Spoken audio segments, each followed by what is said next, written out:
মই আজি উপস্থিত আছোঁ সূৰ্যোদয় থিয়েটাৰ নাহৰকটীয়া চাচনি আৰু মই লগ পাইছোঁ অসমৰ এজন জনপ্ৰিয় কৌতুক শিল্পী নহয় কৌতুক অভিনেতা বিপুল ৰাভাদেৱক লগ পাইছোঁ।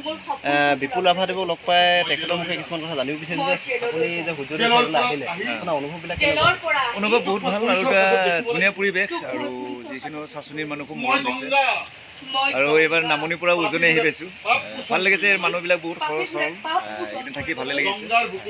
আপোনালোকে চাব এইবাৰ সূৰ্যোদয় থিয়েটাৰ পূৰা নতুন ৰূপত আহি আছোঁ আমি।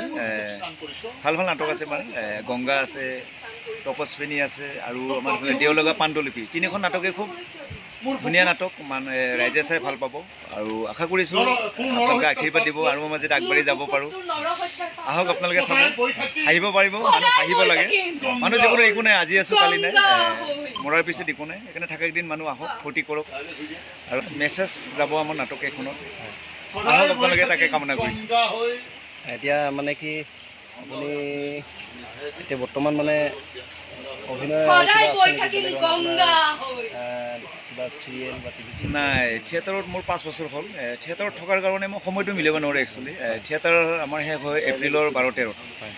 তাৰপিছত মই বিহুৰ প্ৰগ্ৰেমবিলাক আহি যায়, পূৰা 2 মাহটো পূৰা ব্যস্ত থাকোঁ, আকৌ আহিবই লগা হয় ৰিহাৰ্চেলত। সেইকাৰণে টিভিৰ পৰা অলপ দূৰত আছোঁ আৰু গান চানবিলাক সময় পালে কৰোঁ, কাৰণ চিৰিয়েলবিলাকত অলপ দীঘলীয়া হয় আমাৰ এইবিলাক, সেইকাৰণে অলপ অসুবিধা হয়। যে নহওক, যিমান পাৰোঁ ৰাইজৰ কাৰণে কৰি আছোঁ, আশীৰ্বাদ কৰিব।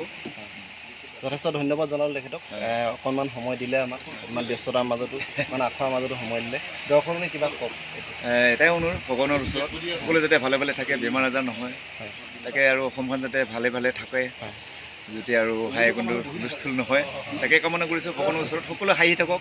ধন্যবাদ, থেংক ইউ।